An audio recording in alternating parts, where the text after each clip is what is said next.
What is faith? What is faith? Well, by definition, faith, of course, is trust or confidence, a strong belief, usually associated with religion, of course, in the traditional thought. Now, the first person, of course, I must have faith in is me. I must believe, to a certain extent, that there is some uniqueness to me. Now, we live in a world that seems to be dominated increasingly by a concept of nihilism. Now, nihilism was actually a term that was popularized by a man by the name of Ivan Turgenev, and he wrote a book which I really recommend, Fathers and Sons. Young, bright kids just coming from university question what's it all about, right? And you know, at 20 years of age or so, you will do the same. Most of us will do the same. We will question, what's life all about? Now, perhaps the atheists, the new atheists, as the movement is called, New Atheism, fundamentally states that there is nothing beyond me. There is no God, if you will, or gods. Nothing.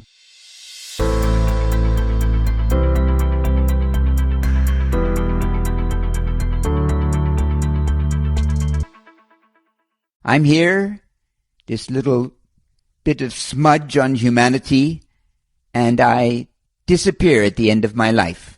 That's it. Now, there are other people, however, that have a profound sense of something more, something bigger, something ethereal, if you will. So someplace between those two sides, nothing and everything, is faith. And it's curious because the average person who is healthy psychologically seemingly has a strong belief in something bigger than the self. So I'm the kind of person who believes in Pascal's wager. Now, Pascal was a 17th century French philosopher, and he said, well, maybe there is no God, but of course, maybe there is as well. So why not believe? And if there isn't, so be it. And if there is, even better. So it became quite famous as such, right? So I think it's an interesting way to approach life, that my life has an intrinsic meaning. Now, of course, when you stand there, in my case, I think, a little bit older. I was maybe 22. And I was at a precipice in some beach in the west coast of Vancouver Island, in the storm, crying, where is God?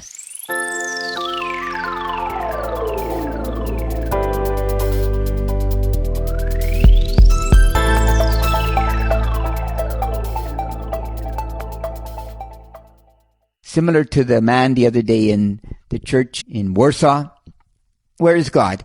And I was answered. I feel that I found my answer. Now, each of us, of course, must find their own answer. They must find their own idea of reality. I think it's very important, but you must find one. So if you say there's absolutely nothing, I think you won't live as good a life as if you believe there is something more. Whatever that means. My gosh, whatever that means to me. So what do? Well, I think you begin to believe that there is something more, that you're here for a purpose. You have value in your life. Your life is important, not in a vain sense, but in the sense of an intrinsic worth, if you will. And then you hunt around, you continue to write in your notebook, and you hunt around for your mission in life. And it's there, I believe. It's there, or it isn't. Because if you say that there's no purpose to life, you're right. There is no purpose to life. Done. Fait accompli, right? Why bother? But if you say there is something more, but you don't know what it is, then you can begin the journey. But this is all up to you, because increasingly, you're going to find that you are alone. And people that you love, as close as they may be, are still a body away. You can never jump inside their psyche at the same time and view the world in the same way. Cannot be done. Now, at its most difficult, solipsism is an absolute disease or curse. And I don't mean to that extent, because obviously people are similar to me, but they are not me. The only pure relationship I can have is with the universe.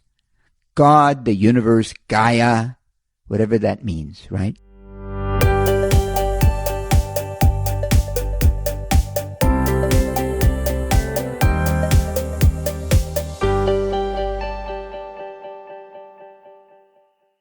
Now, as an aside, you can check this. Spend a little time with people perhaps that are on the street begging and ask, why are you doing this? And many people will tell you that they are essentially victims. Unless they have, of course, mental illness, which is a totally separate subject. But let's say they're sane. They're just on the street and they're begging, and you stop and you ask, why? And they will give you an answer. I'm here because I don't have any work, or I don't have a place to stay. Because of some circumstance, I lost all my money, I lost my love, etc., etc., etc. Don't be a victim in your life. Don't be a victim. Be a hero in the strife. Truly, this is an essential component of faith. I must believe in me. I must believe in me. 3 people that I have read somewhat that are interesting people. One is Alvin Plantinga. He's a Christian philosopher. Interesting man. There's a man called Manny Friedman. He's a Jewish rabbi of all things. And then finally, my favorite, Sadhguru. I went to his ashram in Coimbatore in southern India about 5 years ago for a yoga conference. Really interesting experience, right? But find your own experience. I'm only trying to share my experiences so you can identify that we all have them. Mine are not any more unique than yours, for sure. And ultimately, faith, trust and confidence, and a strong belief in something, starting with me. For sure. Why not? And you know what they say. Critical thinking is everything because it helps with your faith and your belief, and critical thinking is great. God bless. You take care. Bye-bye.